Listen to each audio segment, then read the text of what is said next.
हमको आपको जन्म दी है।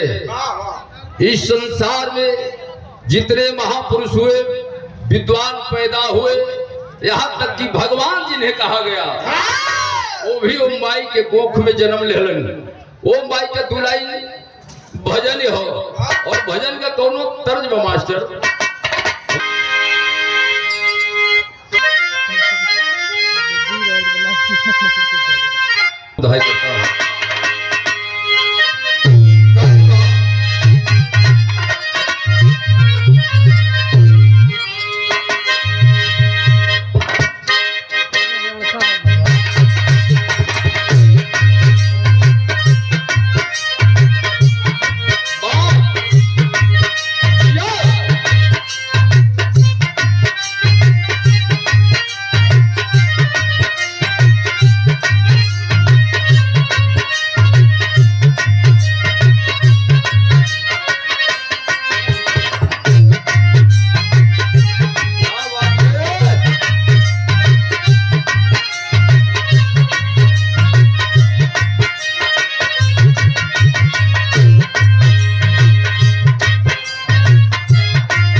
लेकिन ये सबकी लाज गीत हो, दोनों फुहर पातर न बा, हीरो हीरोइन से कह रहल बा का मन के सवरिया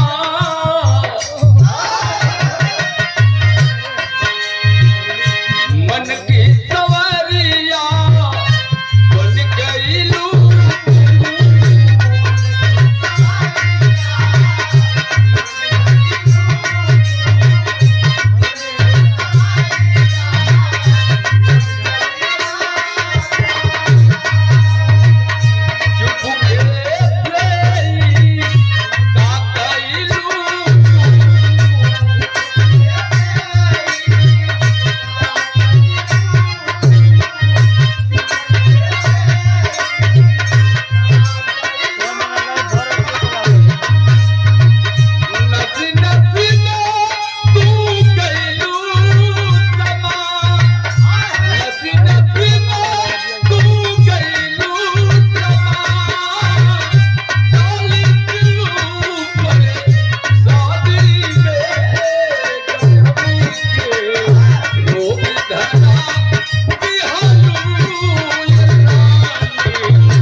आनंद ले जब ले स्थिति रही। लेकिन दो लाइन भजन है, जौन माँ हमके आप जन्म धली, जौन माई जन्म दिलत से आज मंच से दू शब्द बोलत बाटी। भजन का लाइन हो, जन्म दानी माँ से आरजू करते हुए आह्वान करता है क्या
बबुआ के आके दुलार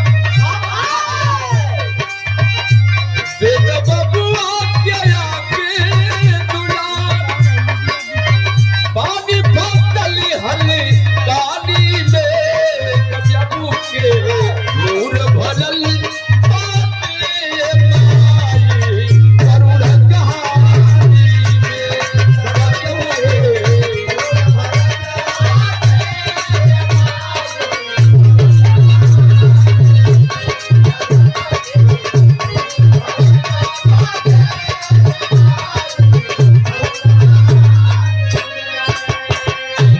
यही तो लाइन है, कौन सी लाइन है?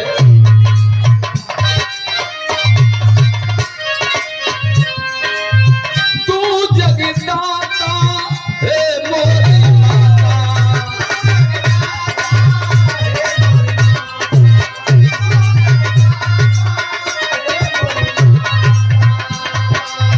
तू ही बारू भाग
ऐसन चीज न खैलू जौना से लड़का के कष्ट होखे। तो आज भैया लोगों के सामने आप आह्वान करते भक्त बता रहा है क्या दास कहता है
बहुत परिचय वाला बता रहा है कौन सी लाइन है जीवन में तू याद जगा